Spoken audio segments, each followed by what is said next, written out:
രാജ്യസഭയിൽ മുസ്ലിം league, Aam Aadmi, DMK തുടങ്ങിയ പാർട്ടികളിൽ നിന്നായി 7 പേരാണ് ബില്ലിനെ എതിർത്ത് വോട്ട് ചെയ്തത്.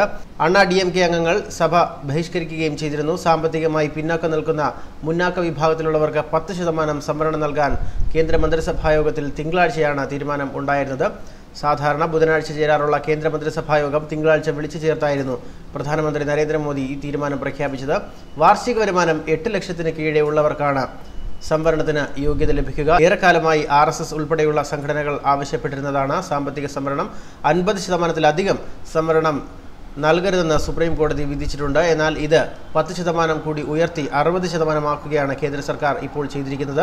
2019 ലോക്സഭാ തെരഞ്ഞെടുപ്പിന് മുൻപ് ഹിന്ദു വിഭാഗത്തിന്റെ മുന്നാക്ക വോട്ട് ബാങ്ക് ലക്ഷ്യമിട്ട് തന്നെയാണ് നരേന്ദ്രമോദി സർക്കാരിന്റെ ഈ പുതിയ നീക്കം. 10% സംവരണം സർക്കാർ ജോലികളിൽ നിന്ന് നൽകും. നിലവിൽ OBC, പട്ടികജാതി, പട്ടികവർഗക്കാർക്ക് സംവരണം നൽകുന്നുണ്ട്. നോട്ട് നിരോധനത്തിന് ശേഷം പ്രധാനമന്ത്രി നരേന്ദ്രമോദി നടത്തിയ നിർണായകമായ രാഷ്ട്രീയ തീരുമാനമാണിതെന്നാണ് വിലയിരുത്തൽ. ബില്ല് അംഗീകരിച്ചതോടെ സംവരണ നിയമം പ്രാബല്യത്തിൽ വന്നു. ഇത് സംബന്ധിച്ച് കേന്ദ്ര സർക്കാർ വിജ്ഞാപനവും ഇറക്കിയിട്ടുണ്ട്. സാമ്പത്തിക സംവരണ നിയമം അനുസരിച്ച് എല്ലാ മതവിഭാഗത്തിൽപ്പെട്ടവർക്കും സാമ്പത്തിക സംവരണം ലഭിക്കും. നിലവിൽ സംവരണത്തെ ഇത് ബാധിക്കുകയില്ല.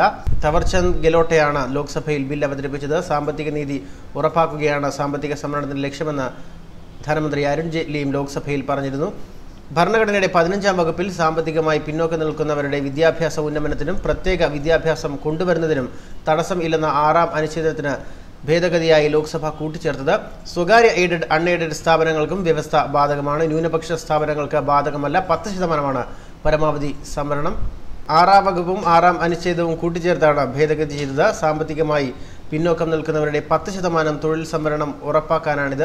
പട്ടിക പിന്നാക്ക വിഭാഗങ്ങൾക്കും സാമൂഹികമായും വിദ്യാഭ്യാസപരമായും പിന്നോക്കം നിൽക്കുന്നവർക്കും വിദ്യാഭ്യാസ സംവരണം നൽകാനുള്ള ഭരണഘടനാ വകുപ്പിലും എന്തായാലും രാഷ്ട്രപതി സംവരണ ബില്ലിൽ ഒപ്പുവെച്ചതോടെ മറ്റൊരു ചരിത്രപ്രധാനമായ തീരുമാനം കൂടി മോദി സർക്കാർ എടുത്തിരിക്കുകയാണ്. ന്യൂസ് ഡെസ്ക്, മലയാളി വാർത്ത.